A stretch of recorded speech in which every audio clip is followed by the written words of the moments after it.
Welcome back to a Celtic State of Mind. I'm Paul John Dykes. I really am delighted to be back because I missed you guys during the Chelsea match day coverage. I am joined today by Acsom Rabbani, and we've got lots to talk about. Acsom, loads in actual fact. Yes, we'll get all the caveats out early. We know it's just pre-season. All the cliches, can't read too much into it, etc., etc. You know this. I'm going to take it. We've absolutely trounced a couple of the English sides, and I'm taking it. I seem absolutely. I mean, I've seen obviously the usual Shaka Hislop and all that coming out. Shaka Hislop came out and spoke about Celtic not really creating anything. It was balls over the top. How many passes led to Kyogo's goal? 23. Yeah. You're talking nonsense, mate. And then obviously the Chelsea versions of Acsom and all that didn't really rate Celtic very highly, so we went out and gave them a right good doing. Did you enjoy it? I did. It's the most I've probably enjoyed watching pre-season friendlies in a long, long time because, to be honest, I don't normally pay too much attention to it. I think the Wembley Cup scarred me that season under Mowbray. I know. We're playing with two wingers. Everything was looking brilliant. But that's the thing. If we're going to read a lot into, for example, and we got beat 6-2 off West Ham a couple of years back under Ange. It was a week before the season started. Everyone's panicking. So rightfully, on the other scale of things, we should be able to rejoice in what looks like a really well-functioning team at the moment.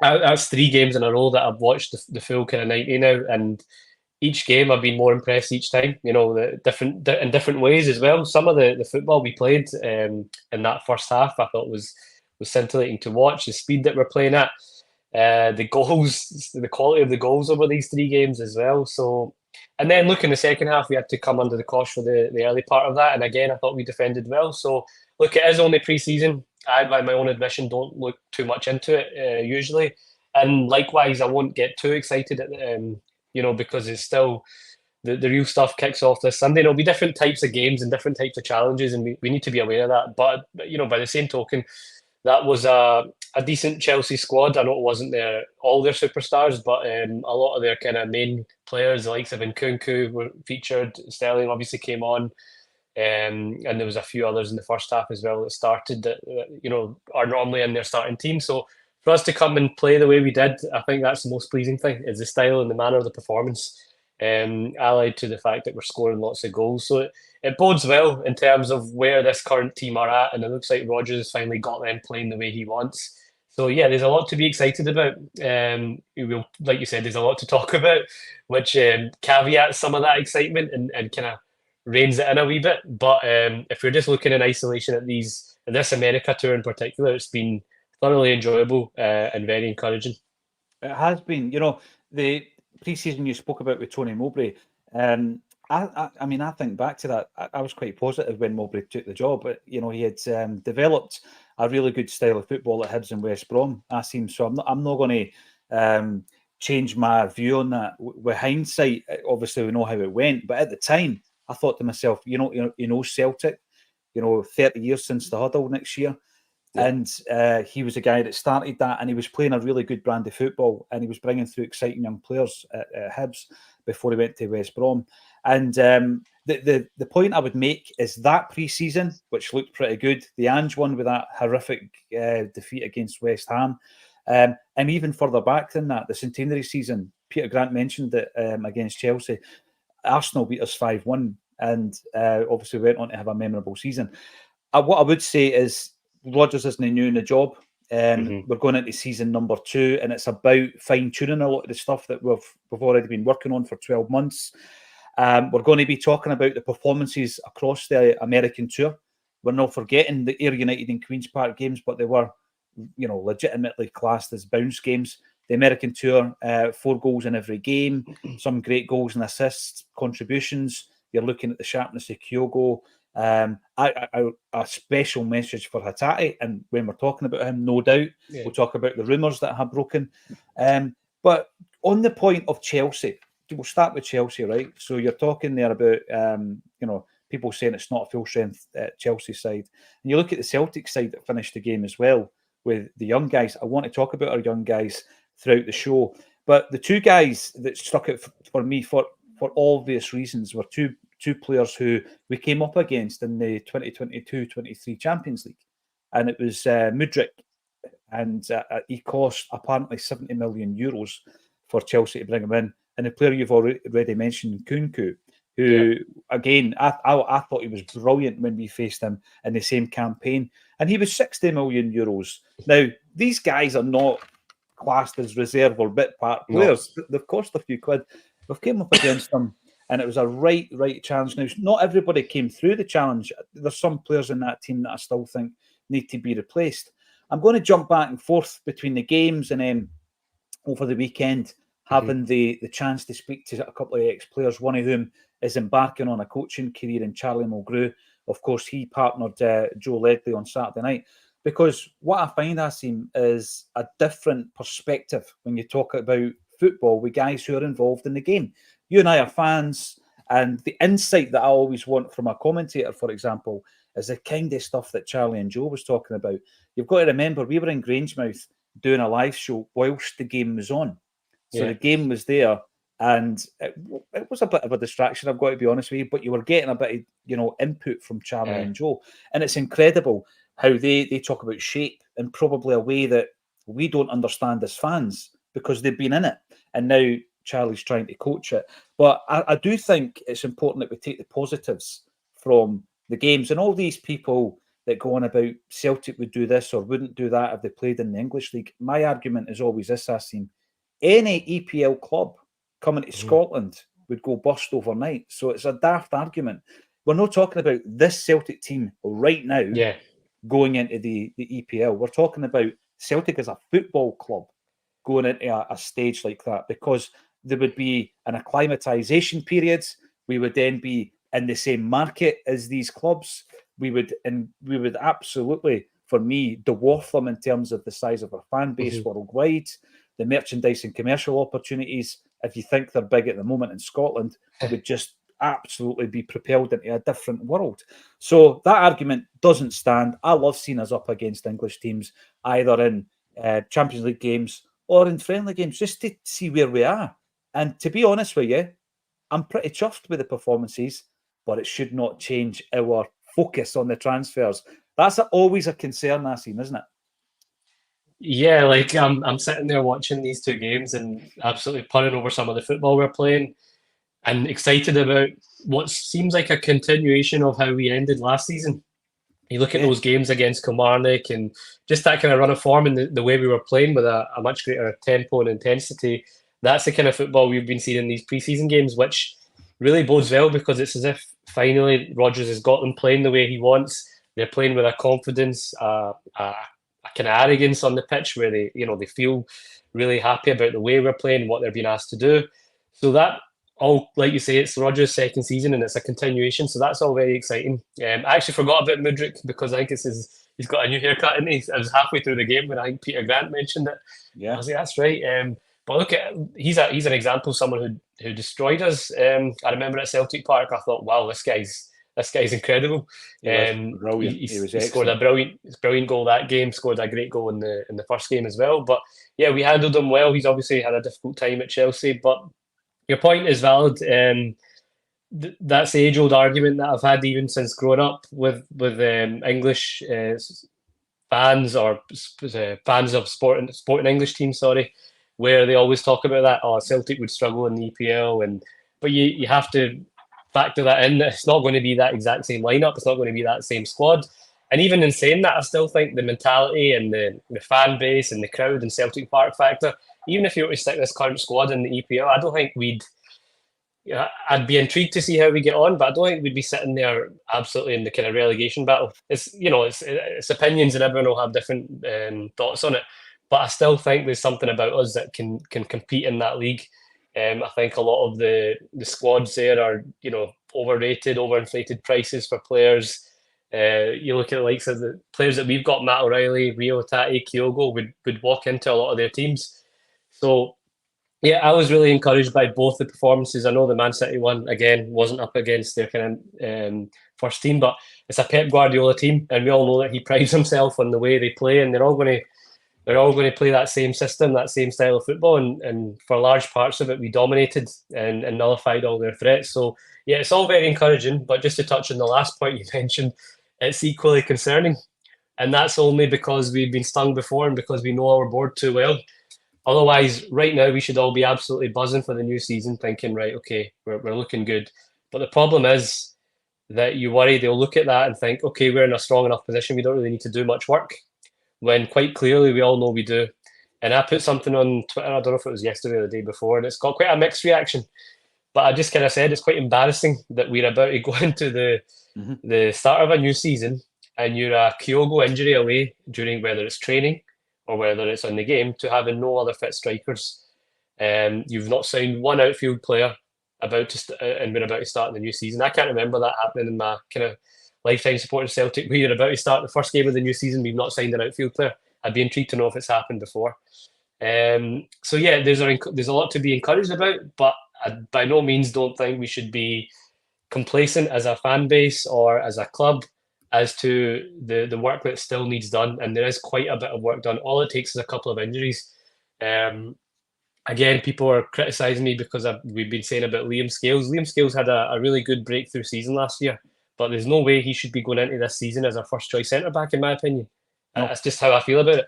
There's no way that we should still not have left-back cover for Greg Taylor. We're about to start the first game of the season. So as much as a lot of people have been kind of saying, oh, the deadline's end of September, August, yeah, we know that, but the season's starting this weekend. Mm-hmm. You know, there's no excuse for us not to be better prepared than we are. I know Bernardo's probably imminent, and I know we're really waiting to see if we can get Adam Ida through the door. So that'll be those two positions, but there's still plenty of other work to be done. And you just hope that a combination of A, how well we're looking in pre-season, B, the fact that our rivals across the city are in shambles, doesn't lead to the usual complacency that we've seen before. And I think that's why a lot of fans are rightfully concerned at the moment still. Well, you're right. And the thing is, right, particularly after you're beating Chelsea 4-1, you're on a high. If you were to dare make a comment like you did or post it out in the socials, you're going to get a bit of flack for it. It's not about bringing the positivity back down. It's the realistic aspect of the fact that we shouldn't be in this position. The last time I can remember, and let us know in the comments if there's been a time sooner, was after the centenary season, 1988-89, going into that new campaign, we had signed 2 goalies. Right, we had signed 2 goalies. It was Alan Ruff and Ian Andrews. So we hadn't signed outfield players. As the season went on, we did dip our toes back into the transfer market because it wasn't about windows back then. But that's the last time I can remember it. I'm looking at this week and thinking, well, if we bring in, let's say, right, the only thing that would really alleviate my own concerns to a degree, not completely, because Jim and I spoke about this on Friday. We don't have the recruitment strategy and structure in place, and that's not good enough. I want to talk about how we're cultivating young talent from the academy and then failing them. I want to talk about that. So I'm not saying this would make everything okay, but if this week the imminent arrival of Bernardo was announced and we were able to get Ida in the door, because that is a concern. It's a concern because of what you said there. But I want to talk about Kyogo at some point today because he's looked absolutely brilliant, back to his best. I know it's just the pre-season, but it has the space that he's been finding in behind the defences. I mean, when he scored his goal, right, I'm just going to jump right to it. When he scored his goal against Chelsea, you look at the goalie who's looking at the centre-half, who's looking at the other centre, and they're all saying to themselves, how did he do that? How did he find that space? They're all trying to blame each other. Yeah. Don't blame each other. There's no way you could have stopped them. The guy's always a step ahead. And you know the goalie scored, right? And I've got the benefit of knowing what I was watching before I went into it. And I couldn't watch it live because of the event. So I'm watching it knowing he's going to score. He made 2 runs before he scored in the same move, because as I say, it was a brilliant passing move, 23 passes. He made 2 runs, and Jamesy Forrest was one of the players that didn't find him. Can't remember who the other player was. I think. But was it Maida? Well, there's one where Kyogo missed as well, but it's the same kind of move. And you could see that he's making the move, he's finding the space, right? And he's frustrated when the ball's not coming. Yeah. But the third time he done it in that move, the ball came across and he slots it away nicely. But he's making the moves, Acsom. And I do have concerns. But as I say, what happens then? How are you feeling going into Kelly if we can get our finger out this week and bring in Bernardo and Ida? Now, I know they're not new additions as such. They're not strengthening the squad from last season, because that takes us on to that argument. Would it alleviate any of your concerns? It's the same kind of discussion that we've had for a few weeks, Paul John, where our expectations keep shifting to the point. Yeah. You're right. Suddenly we'll be like, oh yes, we've got these two in, but it's two that we probably wanted way back at the start of the window. And if it was those two in at that point, plus the two keepers, and we were still going into the season pretty much standing still, we'd still be pretty disappointed.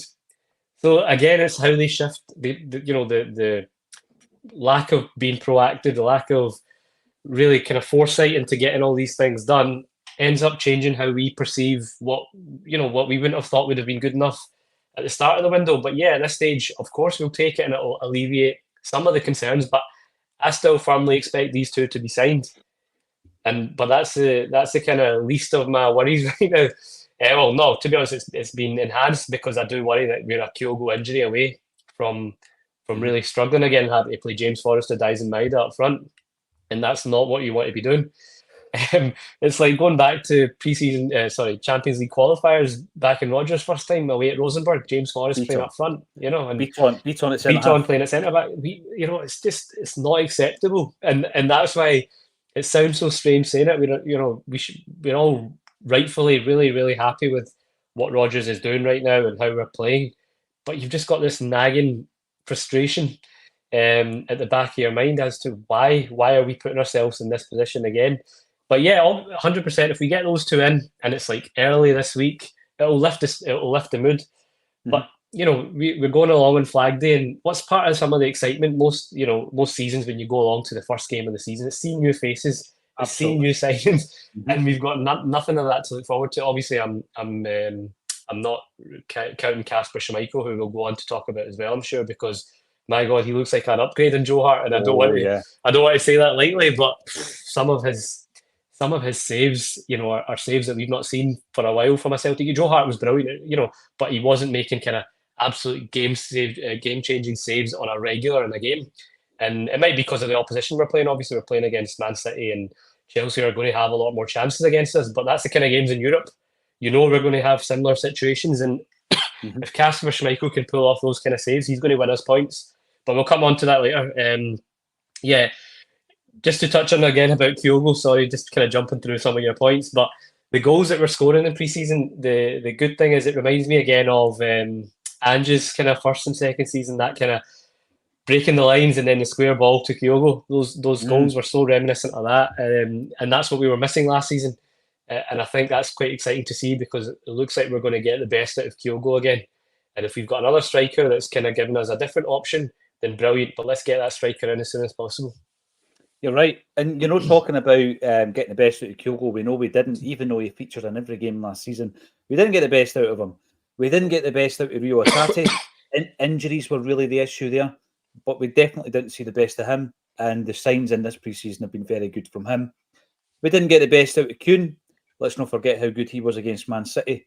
And there's a few others that we could talk about. So I get that some of these guys are going to improve and be far more in the way of making positive contributions, I seem. But even then, it doesn't elevate us to the level that we need to move on to. Now, we're talking about the complacency. You mentioned that, and it really is complacency, whereby and I've likened it to, I remember back in the day, I used to love watching the boxing, and a lot of that was down to the characters who were involved. But Mike Tyson, for me, right, as a boxer, you can say what you want about out the ring issues. As a boxer, was unbelievable, and I remember watching him fight Frank Bruno the first time back in '89, right? So if you can imagine, Big Bruno scalps him, and you can tell that Tyson's wobbling, but he needs to follow it up with a knockout punch. That's Celtic for me, right? Yeah. We get to the point, and you've got the opportunity. It's not quite an open goal, but we fail to take it. We do fail to capitalise. Now, I could give you all the examples of when I was growing up. Let's stick to the regime that are in place right now. So the big one for me was Seville. And we go to Seville, we go to the final, and we really are a whisker away. We're a whisker away, I seem, from winning winning our second European trophy in our third European final. How do we follow it up? Well, Porto follow it up by going and winning the Champions League the following season. What we did after Seville, the season after Seville, and I've mentioned this before, we brought in Michael Gray on loan. Yeah. And we brought in Stephen Pearson from Motherwell for 400 grand. Now, Stephen Pearson was a decent player, up-and-coming player in Scottish football, but that's how we strengthened the Seville team. Now, the season after that, where you're thinking, right, maybe again, we can go again, we brought in 2 Bosman signings. It was Juninho and Honcho, and we brought in 2 loans. It was Kamara and Bellamy. So in terms of pushing on and taking us to the next level, we failed to do it. It's almost as if we've got this inbuilt braking facility that just kicks in the minute we're about to kick on. But that was Seville, and that was 21 years ago.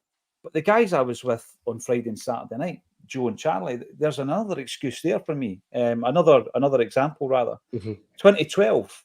2012, you look back, and again, we're conditioned. You think, Barcelona, wow. And you don't want to talk about, the negative here. So Barcelona was unbelievable. We beat them 2-1. Everybody remembers the team. Everybody remembers Wanyama's goal, Watt's goal, the performance of Fraser Forster in goals, right? And the fact that actually the previous month we had held Barcelona for 93 minutes at the Nou Camp, nothing each. They scored a dead late goal. So we qualified out of that group. We qualified out of the group. You'll remember, and we get to the last 16 where we face Juventus. Can't remember I don't know if you were at any of the 2 games against Juve, Asim. I was at the home game. I remember Effie Ambrose playing after coming back from the Africa Cup. Yeah, exactly. Was he ever the same player again after that? It really knocked him. They scored straight away, I think, from kickoff about a minute in. And then, I think that was him. His confidence had gone from that.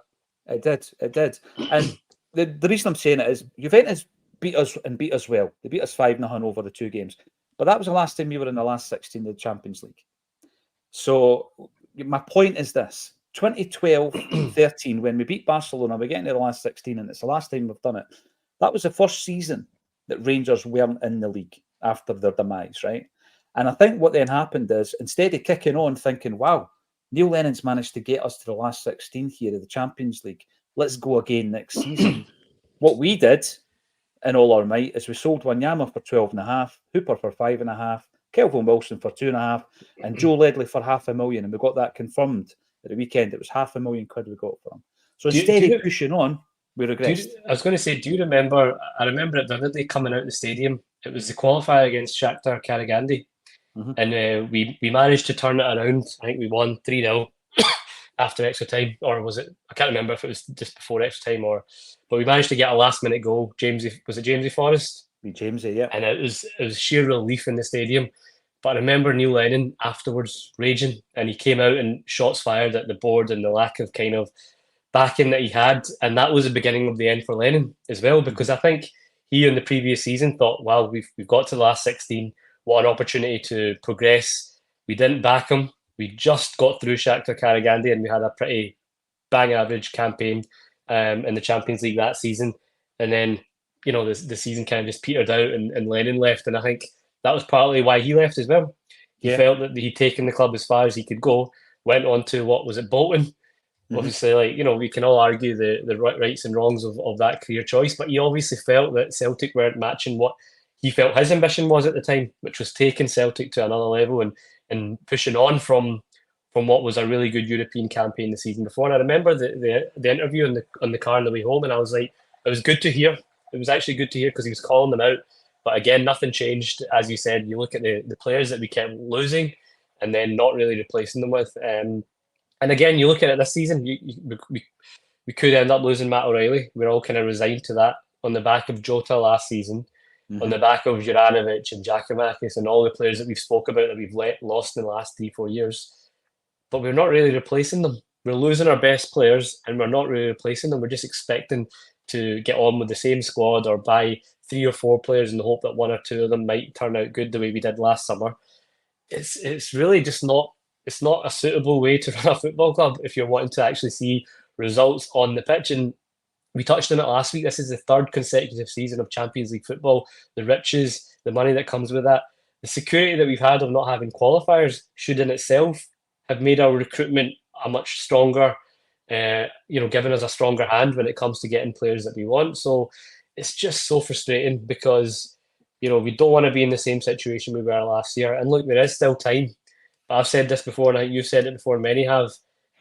Why does it need to be the deadline that we look at as being the last day of the window?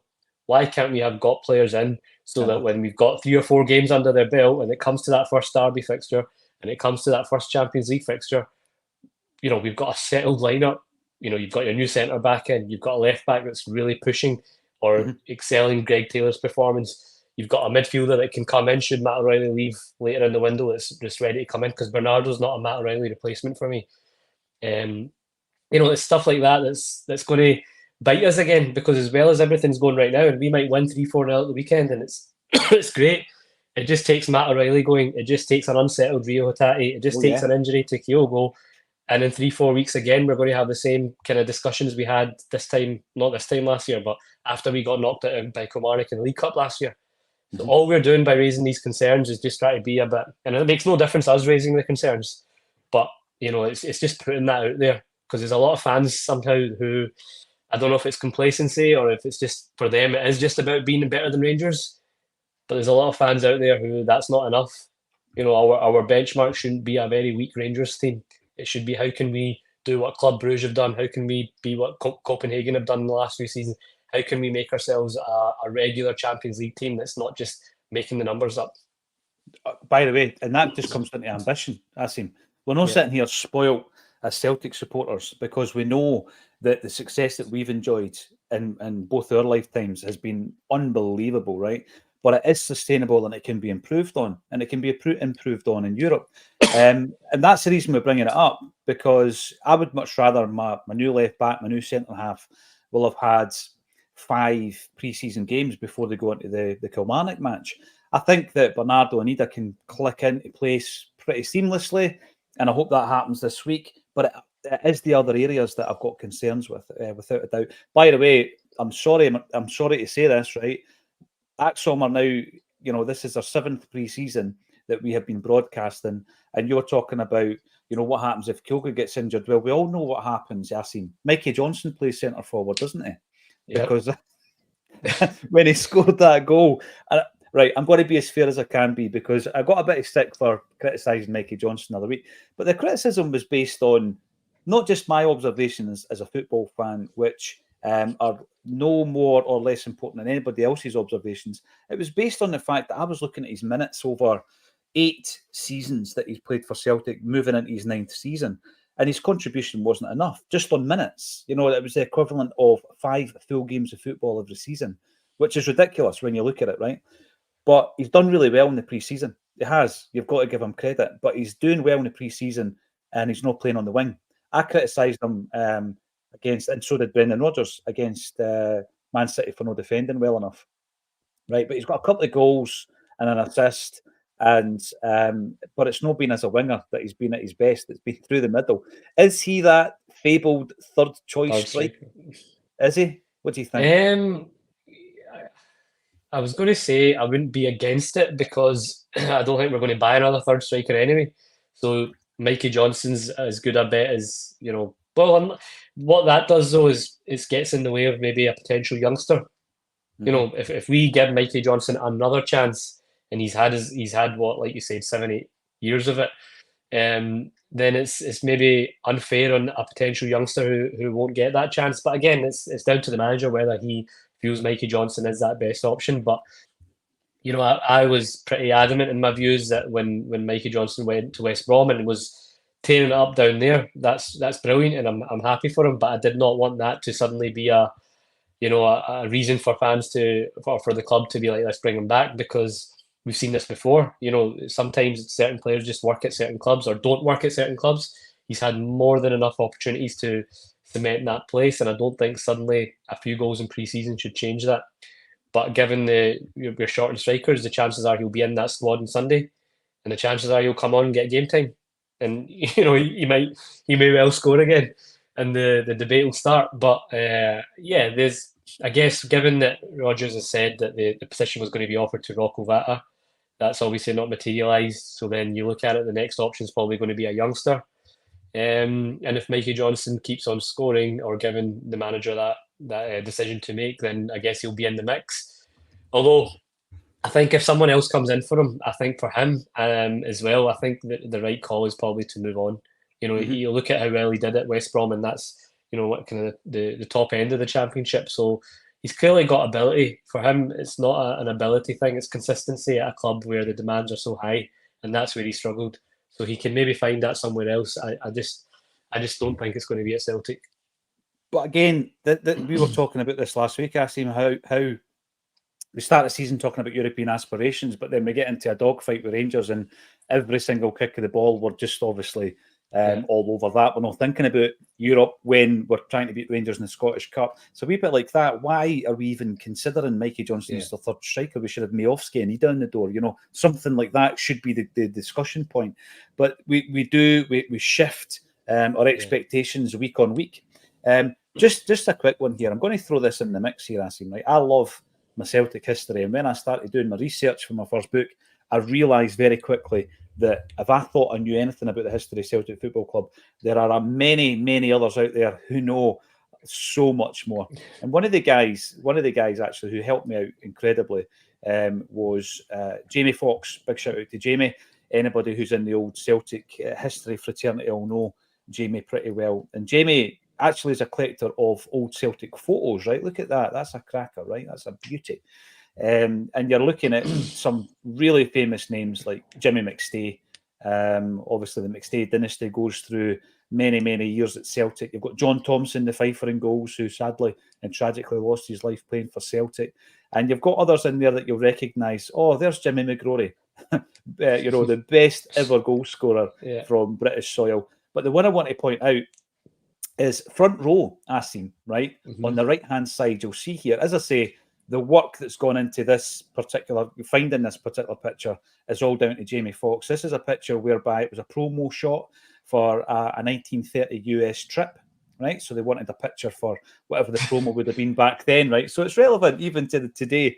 It's relevant, right? And the guy front row on the extreme right is listed as C. Tierney, right? Now that is a gentleman called Con Tierney. And here's the interesting bit that I find dead interesting, right? Wee Jamie Tierney? Yep. That is Jamie Tierney's great-granddad's uncle. We have confirmed that that's wee Jamie Tierney's great-granddad's uncle. Now, I just love that kind of thing. And if we needed any more reason to support the wee fella, and we don't because we want to support him as much as we can, there's your Celtic link right there. Con Tierney to Jamie Tierney. Oh, how amazing is that? How amazing is that? I'll just honestly, he's all young Jamie Senior was telling me just over the last 24 hours and confirmed it, and he shared that image, which I knew Jamie Fox, the namesake Jamie Fox, had searched for that image. He knew it existed. He searched for that image for years. He's got it. It's up on the Celtic wiki.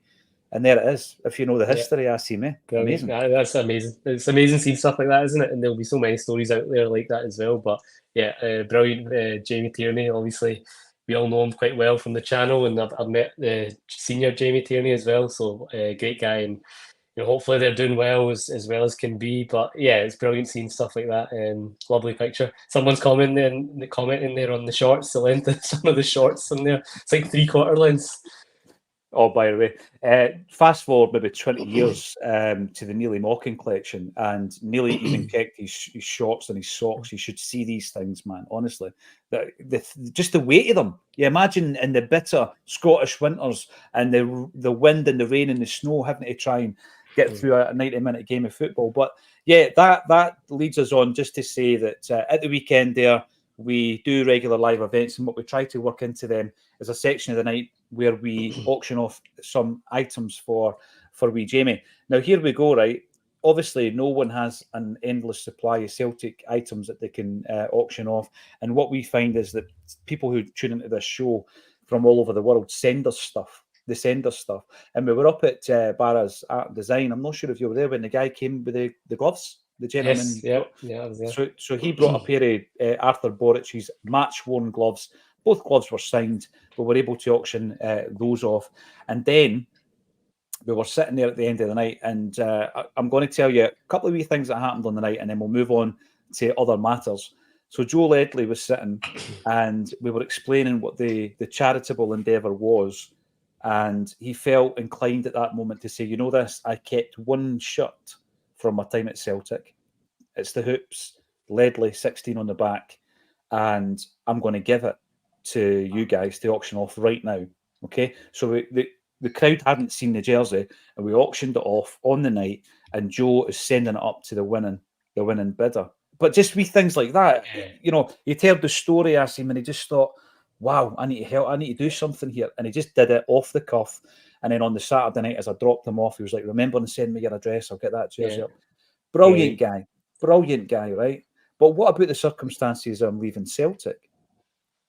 By the way, it goes back to what we were just talking about, right? So this is the last wee bit, and then we're going to get stuck back into the here and now. So Joe Ledley, I remember at the time thinking to myself, why are we selling this guy? And why are we selling him for £500,000? I didn't get it. I really couldn't get my head around it at the time. I'd seen Ledley's finest moments. I'd seen him scoring in the Scottish Cup final against Hibs, that goal against Rangers at Boxing Day, I think it was, just before the dominoes started to just fall for Rangers. And that put us 2 points ahead. And we had previously in November been 15 points behind, you'll remember. And that put us 2 points ahead that night. Windy night. I loved Joe Ledley. Thought he was brilliant. And then we just sold him, kind of out the blue, right? And it was on the January transfer, 31st of January it was. He had scored against Kelly at the weekend. He goes into training on the Monday, and he tells a story, and I don't mind telling it. Neil Lennon bangs on the window of his office into the training ground, and he gets Joe's attention, and Joe's thinking, what did I do at the weekend? I'm going to go up and get a rollicking here, right? Because when he signed for Celtic, Neil Lennon said, you've got three strikes at this football club. If you misbehave 3 times, you're out. And Joe apparently had 21 warnings by this stage. So he goes into the office, Neil Lennon sits him down and says, we've accepted an offer for Crystal Palace. Joe was astonished, you know, and he's like, right, so what happens now? Do I finish the training set? No. Did I train because you might get injured? And he had to go home. And he went home. And he says as he was leaving Lennoxtown, he's in floods of tears. And actually, when he was telling the story on Friday, very, very emotional, I see. So it just shows you in the modern game how footballers are treated as commodity, but more so how we treat our players as well. I see. Does it shock you? I mean, it saddens me to hear it. Doesn't shock me. No, it doesn't shock me. You know, Joe, I've had the pleasure of chatting to Joe a few times as well before. And like you say, he just comes across as such a genuine, unassuming guy. No ego there, no pretense. Just a very humble, down to earth guy. And full of love for Celtic. He remembers his time fondly. He had such a great time, and it doesn't surprise me you tell me that story, because I remember at the time it just seemed such an odd transfer. It was, you know, you could tell it was the club kind of pushing it rather than him. I think, you know, he'll confirm that he was wanting to stay, and that's why he was so emotional at the circumstances of us almost kind of pushing him out. And as you say, it's hardly for a big fee. So it is just the way of things at the moment, and Celtic are very guilty of it. I think, you know, throughout kind of my time supporting Celtic, we've not kind of treated some of these players well, the ones that have served us so great. You look at a lot of the team from that Seville side, Hearts and Sutton. You know, the way a lot of them left at that time, it didn't sit quite right. Kind of frozen out, and just, you know, and then even to the kind of modern day, you just wish that we'd deal with things a bit better. But with Joe, it was a strange one, because you're right, he was still a good player, and still could offer something, but for a fee such as just £500,000, and then he went on to do pretty well at Palace. That's the other thing as well. It wasn't like he was finished by any means. But you know, like I say, anytime I spoke to him, and you'll be able to confirm as well from the weekend's events and general kind of conversations, that he's got a lot of affection for the club still, and it just shows you that's the effect Celtic can have on players. He was here at a pretty successful period, part of that team that won against Barcelona that we spoke about. And a kind of underrated player, because his style of play was quite understated as well, wasn't it? But scored some crucial goals and was a key part of that midfield, and a player that, like you say, I think a lot of Celtic fans can look back fondly on. Yeah, without a doubt. I'm going to bring in some of the comments that are coming through. Stephen Sloan How cool was it to see Amy Canavan on the BBC last week? Oh, yes, it was very cool, Stephen. It was brilliant. I'm so chuffed for her. She was covering the Kilmarnock game in Europe. It's amazing how far she's come. Can you tell us how you found Amy and how she ended up on the show back in the day? Yeah, Amy was brilliant on Acsom, and she had been working for Bonnyrigg Rose TV as a student, and obviously with her Celtic background, I asked her if she wanted to come and join us on Acson, and she was absolutely outstanding from day one. And I'm not surprised that she's now an anchor for these European games on the BBC. She's absolutely brilliant, and she will go from strength to strength, I'm sure. We Amy, she's not that we. Also over in Germany with the Scotland squad, absolute natural. Really happy to see the young girl getting better and better. George, we share that. And a big shout out, get well soon to Jungle Lion. He's got the COVID, man. He's got the lurgy, and he's in bits the last 4 days. Get well soon, mate. Gordon Coney, afternoon, Acsom. Even if we tie up Bernardo and Ida, it can't hide the fact this window has been shambolic. The board have took us and the manager for months, and nothing will change going forward. This is the reason why we do use examples from the past, and examples from the past that are not so far removed that they were under a different regime. So, Martin, just for your information, a Celtic state of mind, who cares about the past? We do. We care about the past. We care about Celtic's history. We have people on here, guests on here, who are part of Celtic's history, and will continue to talk about the past, the present, and the future at the football club. Is it depressing? Well, think about this for a wee second. The way that Joe was treated, he was treated by the same regime that's at the football club right now. CEO might have changed his title, but it's the same regime. So maybe that should be more depressing, Martin. Alex Steele, we have, good to see Amy on the BBC. She's brilliant. She's absolutely tremendous. And Derek, I imagine we could confirm that Con was also related to Kieran. Oh, that would be tremendous, wouldn't it? We'll see what we can do. Was McStay in the photo linked to Paul and Willie? He was, yeah. There was a Jimmy and a Willie McStay who were Paul and Willie's great uncles. So yeah, the McStay dynasty went from those two guys right down to the maestro, Paul McStay. And my man says, here we go. Here's a wee bit of info for us. Word on the street: Bueno, McKenna, Ida, Bernardo, and a Man City loanee. Right. Seen that on Twitter. See if that was that's what was happening, right? We'd already heard, obviously, on here that McKenna was actually a genuine interest of Brendan Rodgers throughout the transfer window, and they were hoping to get it done, obviously, I think, just post-Euros. The big issue there is McKenna's on or has been on a hefty wage now for some time, and the wage he was on at Nottingham Forest eclipses even our highest earner. Do you make Scott McKenna your highest earner? I'm not so sure that's a good move.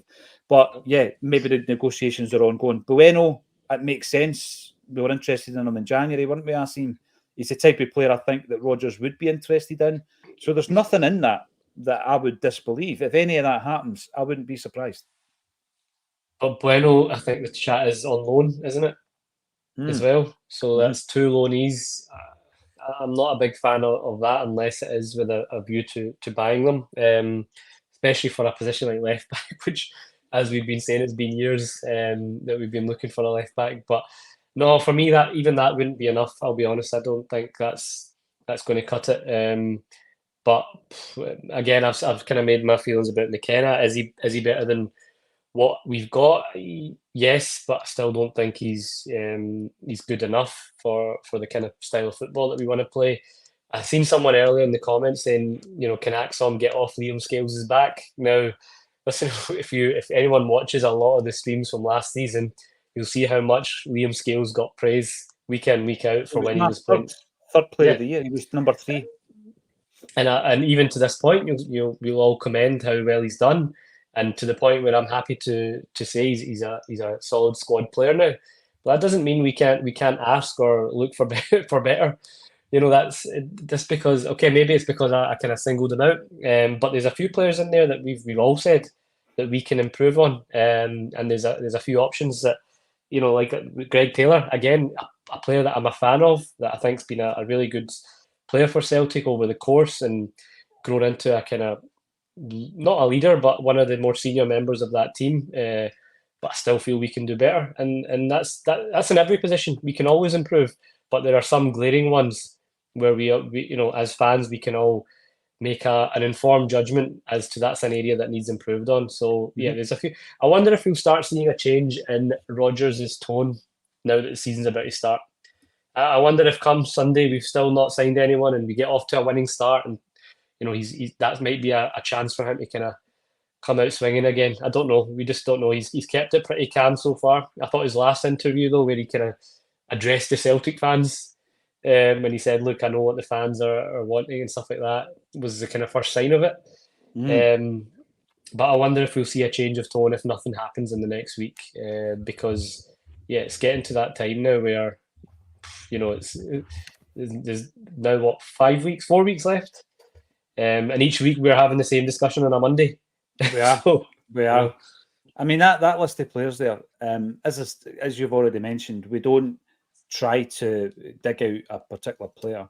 But if I was to look at the two that have been mentioned, and it's two areas of the park that I think most of us will agree need to be strengthened. Left back, Greg Taylor's better going forward than he is defending. Scales is better when we are under the cosh, but he's too slow in the build-up play and attacking and to transition into attack. So there's two elements of both those players that, in order for us to progress in Europe, you need to have a stronger left back who's a stronger defender, and you need someone in the central defensive area who can play the ball out the back, transition defence to attack and do it quickly. Scales doesn't have that in his locker. Taylor doesn't have the defensive attributes in his locker to do that at a top level. But it's not about slagging or criticising players. I put Scales, Welsh, Taylor and Ralston on the same level in that they're very, very good backups. They can play in most domestic games and put in a good performance at scene. But if you want to take it to the next level, you want to improve on them. And I think I've said this before. Schmeichel, for me, I go into a Champions League game, I'm confident in Schmeichel. I was confident in Joe Hart last season as well.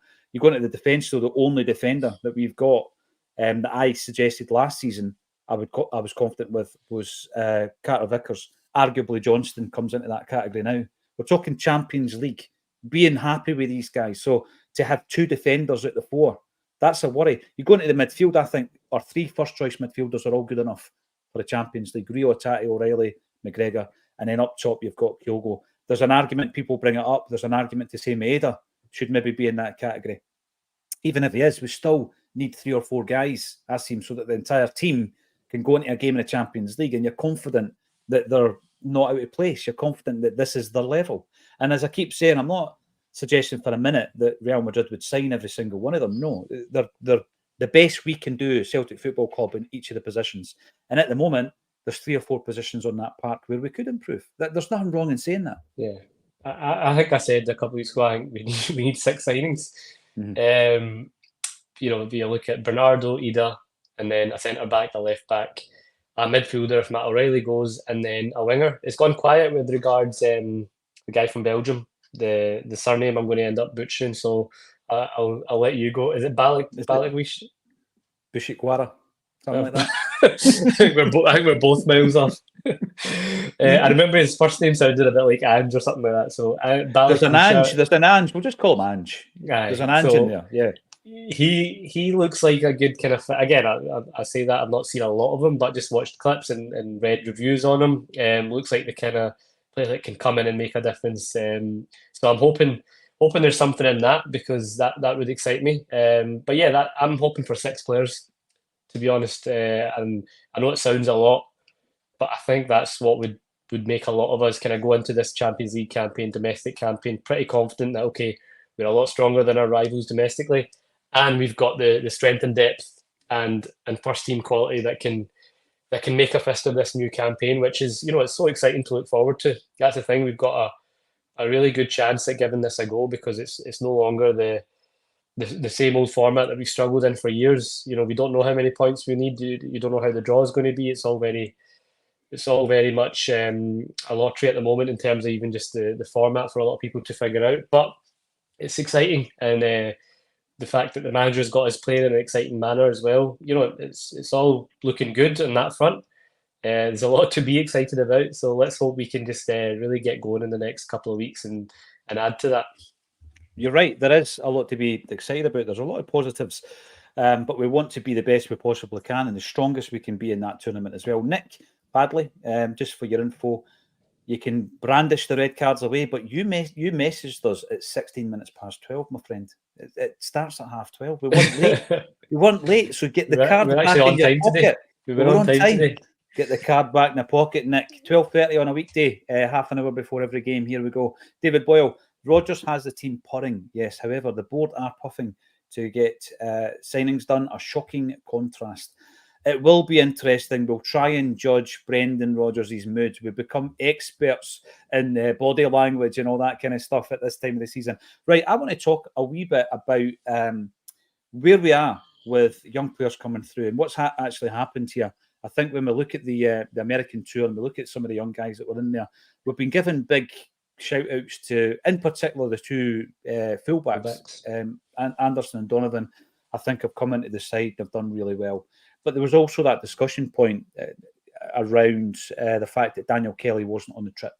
So, we're a bit concerned that Daniel Kelly's going down the same route and the contract talks are going down the same route as Rocco Vata, for example, Acsom Rabani. So this is not a Rocco Vata discussion, by the way. This is not. This is about the guys we've got. Did you see that he scored for against Hibs the other day? Oh, I didn't actually see that. Yeah, he scored. I didn't see the get goal, that but notification. Yeah.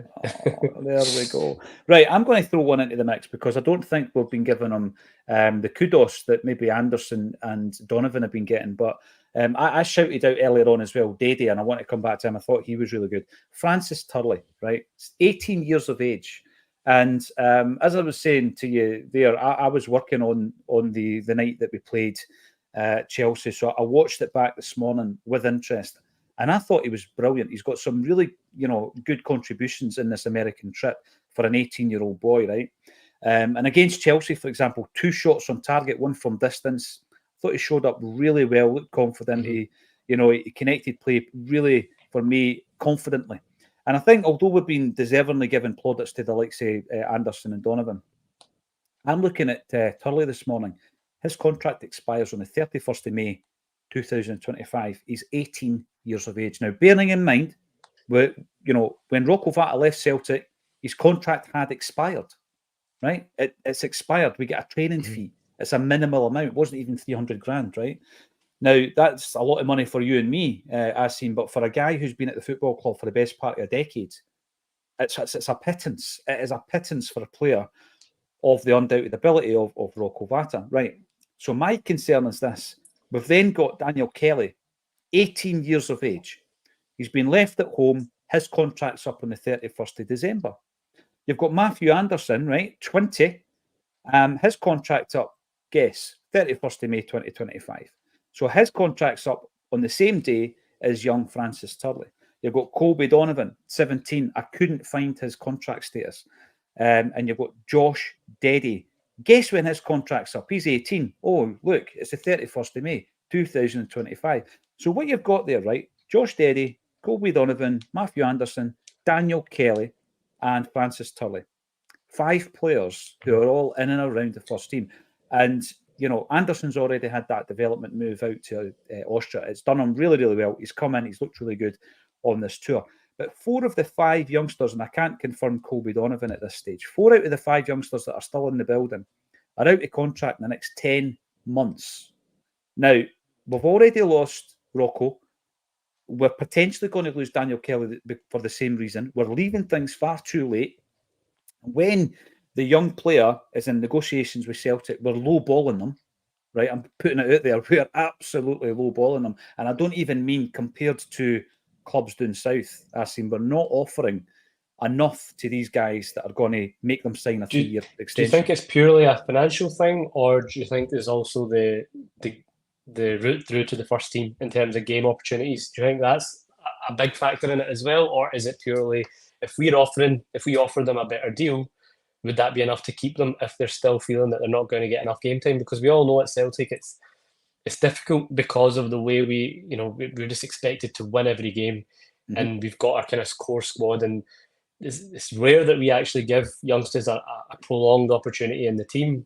And now without the reserve football, which I know Tommy Sheridan's kind of been big on in the This Is Acsom episodes, he's a big advocate of that's a real big problem. And it is, because where else are these guys going to get that kind of competitive standard of football, where they feel they can improve. Like you say, Anderson's, from what I can see, he looks like a real prospect, but that's because he's probably gone away and played in Austria week in, week out and got that kind of game time. Are these other guys going to have that opportunity? So, you're right. There's definitely an issue, and we've spoke to ex-players who are in the know about these things as well. Some of the way we handle these young players it's a joke, to be honest, whether it's financially or whether just it's looking after them and making sure they feel wanted and stuff like that. It's a different time from before where the lure of just being a Celtic fan is no longer enough, sadly. We can't just rely on the fact that these guys are Celtic fans or are from Celtic families, and that's going to be enough just to give them, like you say, pittance and just expect them to be happy with that. We now have to back that up with whether it's a financial package or a route into that first team. And that's the worry, that you look at Vata and Kelly and these other guys that clearly don't feel that they've got that. That's one way of looking at it. The other side, as Rodgers sees these guys week in, week out, he knows what he's dealing with. I'm sure if he feels that someone's good enough to get that, he'll be telling them, and he'll be telling the board that we really want to keep these guys. And if the club aren't doing if then the club aren't doing what they can to keep them, then we know where the problem lies. It's just trying to gauge, because we don't know fully what's going on behind the scenes, whether it's a financial issue or whether it's more just the fact that Rodgers has said we can't guarantee you, a decent amount of game time, and they're not going to be expecting to be playing week in, week out. But I think his comments about Vata saying that you're going to be third choice striker, that's a pretty good promise to give a player who's, of that age. He's only 18, 19, and you were playing Champions League football, we're playing League Cup, we're in 4 competitions. Our strikers do get injured. That's a pretty good opportunity for him, but he still turned it down. So then you wonder, is it financial or is it just him, feeling that he's done his time at Celtic? I think it's two-pronged. It's two-pronged, right? So we're maybe trying to do something with the pathway, and obviously we have identified that we didn't even have that in terms of a role at the football club. So a role's been created, and the person at the moment fulfilling that role is Darren O'Day. So that's a start, and that's happened under Brendan Rodgers. With these guys, my biggest concern here is we're leaving it too late. Our system is basically open to a club coming along in the last year of that contract and sniping the players one by one.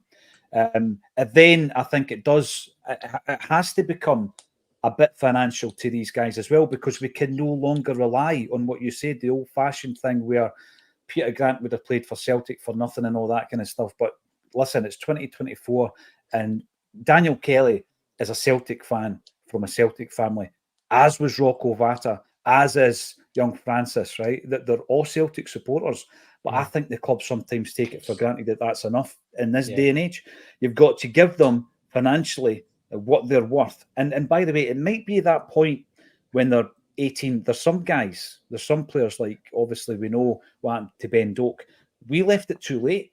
I see. And what then happens is people get criticised in the press, young players get criticised in the press for chasing the money. Celtic as a football club left all that too late, and it was too far gone, and there was too many clubs interested in him by the time that he left the football club. I've got real concerns, right, that we can't talk about that because he's away, but there's a clutch of 5 players who are still at the football club.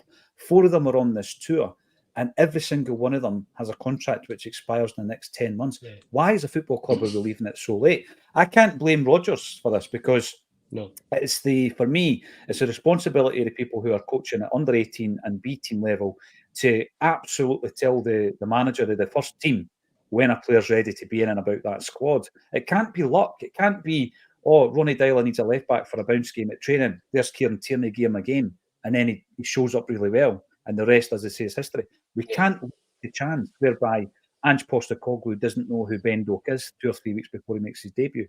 That cannot happen. But that's what's happening at Celtic right now. And it's something that we need to sort out, because the guy, let's go back to this episode, right? Even in 6 to 10 months' time, if any of the guys leave, we've dropped a bollock. We have failed.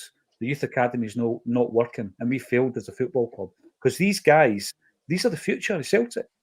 The guys I've mentioned, they're the future of Celtic. Yeah, they've played really, really well in the pre-season, and you can take as much or little from that as possible. But they didn't look out of place, Asim, and we've got to reward them, and we've got to do it at the right time. We can't leave it till the last year of the contract. Yeah, and is it Dan O'Day who's kind of taken up that position now? At least that's one thing that we seem to have addressed, that there's a need for someone there's a need for the role. There's someone to have that position, and I think it is O'Day, isn't it, that's moved on to that role.